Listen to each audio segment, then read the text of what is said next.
Hey, it's NPR's Book of the Day. I'm Andrew Limbong. It is Mother's Week on the pod. And on top of everything mothers have to do, there's one aspect of parenting that seems particularly rough. Dealing with schools. You know, going to the meetings and the planning committees and all that. It seems pretty gnarly, dealing with other parents in these heated battles over school policy that can be proxy battles for, race, class, sex, all the isms that ail us. That's the setting of Naima Coster's acclaimed novel, What's Mine Is Yours, which is out now in paperback. Coster spoke with former NPR host Audie Cornish when the book first came out, and they got to talking about one character, a white woman, who opposes busing Black kids into the predominantly white school. And it leads into this interesting discussion of what it even means to care about your characters, even if you don't like them that much. That's ahead. This message comes from NPR sponsor LiveRight, publishers of Left for Dead, Shipwreck, Treachery, and Survival at the Edge of the World by Eric J. Dolan. The true story of 5 castaways abandoned on the Falkland Islands during the War of 1812. Available wherever books are sold. Support for this podcast and the following message come from the Southern Environmental Law Center, the South's largest environmental advocate and protector. SELC is dedicated to tackling the toughest environmental challenges by protecting our air, water, land, wildlife, and the people that live there. Learn more at southernenvironment.org. At the center of Naima Coster's new novel, it's called What's Mine and Yours, are 2 determined and difficult mothers, equal and opposite forces. There's Jade, a woman who is trying to figure out how to pursue her own ambitions while also taking care of a child on her own. And Lacey May, a woman who is struggling financially and trying to secure a future for her girls that she wasn't able to secure for herself. And their paths cross at a high school auditorium in North Carolina. In fact, at a community meeting about a new integration program, one that will bring students from the largely Black east side of town to the largely white high school on the west side. Jade, from that east side, is fighting to get her son G into the school. Lacey May and her daughters live on the west side, and she's spearheading a campaign to keep the new students out. The 2 family stories wind together over decades, each of them fighting to overcome shattering loss. I think that results in a kind of toughness that's meant to be a survival strategy for the children when both families are dealing with grief that feels so large that it could swallow them up. Naima Coster told me she wanted to explore what happens when you put a lid on that grief, the ways it can still shape your life, like it does for Jade's son, G. G, as we've mentioned, has a loss early in his life, and it's something that he's gathered that he's not supposed to speak about. And I was thinking about the way that people of color are expected to be exceptional in largely white spaces.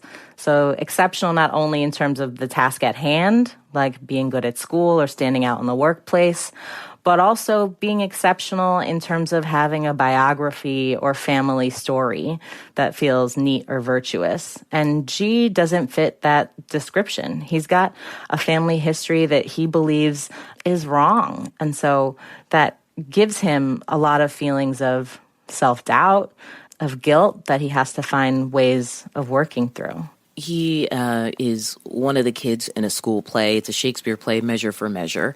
And he plays the character of Claudio, who's a prisoner through most of the play. And you write that he's fit for the part because the key is, quote, quietly transmitting endurance and fear, which is a combination of words that surprised me and then felt very familiar. Like you said, that is virtuous instead of something that actually comes from trauma. Yeah, like sort of being able to persist through difficult circumstance with some kind of composure or poise without thinking about like, well, what's the underside of that? And where did those feelings go? How do they show up? How do they play out in relationships? The other pair of characters that is important to this book are their parents, their mothers specifically. The mother of one of the girls, Lacey May. This is a portrait of a woman who becomes that person who, stands up at some school council meeting or school committee meeting, really rages against the idea of integration-style policies. And this is an interesting person, I think, to work backwards from, right? To try and figure out how does this person get to that point? Mm-hmm. I think Lacey May is certainly a kind of figure that I've encountered in my life. And she's a woman who feels that she has thwarted potential and that she perhaps could have accomplished more in life, but she was consumed with the business of survival, with being a wife and a mother.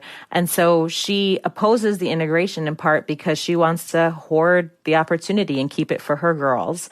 I'll also say that Lacey May holds racist ideas. It's not that she stumbles her way into a racist position. Do you like this character? That's a great question. I'll say that I understand her. And I will also say that I have tenderness for parts of her. She's a lonely and alienated character, and I feel for her in those respects. Would I want Lacey May as my in-law or my friend or on the PTA with me? Absolutely not. And I think that this is one of the things that fiction can do, right? It can give us a window into the battles that each person is waging or facing, but it doesn't mean that we condone her actions or are even interested in redeeming her. I should say we're talking about this in slightly academic terms because I don't want to give away too much, but it's also just beautiful writing and made me feel for all these characters almost immediately, which is painful because they're going through a lot of trauma. They're really sad. And I was like, when will anyone be happy in this book? How do you live with characters like that? I don't think I have a lot of distance when I'm working on it. I feel very immersed, and I'm not interested in making things easier for my characters, which might sound harsh to say, but I think that that's partially because life can be really hard and brutal, and I'm interested in fiction that testifies to that reality.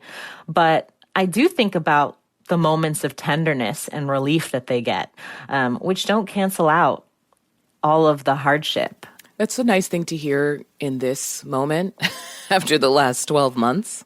I don't know how you've spent them. Had you been doing work on this book still at the end of last year? Mm-hmm. I was working on this book at the beginning of the pandemic. I was also taking care of my daughter, who at the time was under a year old, and we lost childcare.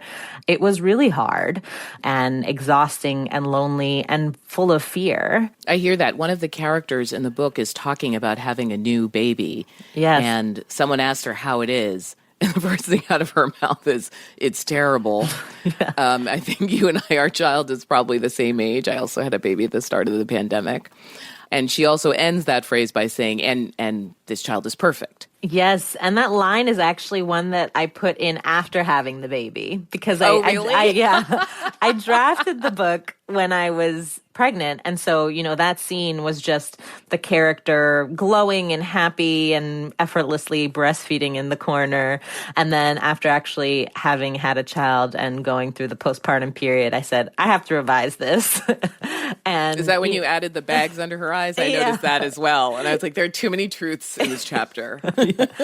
And I didn't realize I'd been idealizing the experience, but in revision as a new mom, I could see that I had. Did you have a temptation to dip further into the pandemic, writing-wise? Well, I'll be straight with you. Originally, the book was supposed to end much later in August of 2020. So I had to do some reworking of the chronology and timeline of the book and change the weather just to sort of avoid thinking about the pandemic because I didn't have the space to do that. Also, your characters needed a break.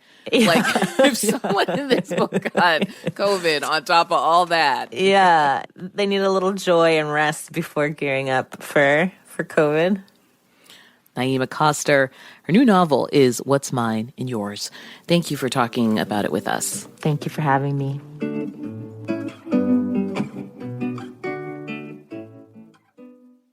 Last year, over 20,000 people joined the Body Electric study to change their sedentary, screen-filled lives. And guess what? We saw amazing effects. Now you can try NPR's Body Electric Challenge yourself. Listen to updated and new episodes wherever you get your podcasts. Support for NPR and the following message come from IXL Learning. IXL Learning uses advanced algorithms to give the right help to each kid no matter the age or personality. Get an exclusive 20% off IXL membership when you sign up today at IXL.com/NPR. This message comes from NPR sponsor, the Capital One Venture X Card. Earn unlimited 2x miles on everything you buy. Plus, get access to a $300 annual credit for bookings through Capital One Travel. What's in your wallet? Terms apply. Details at CapitalOne.com.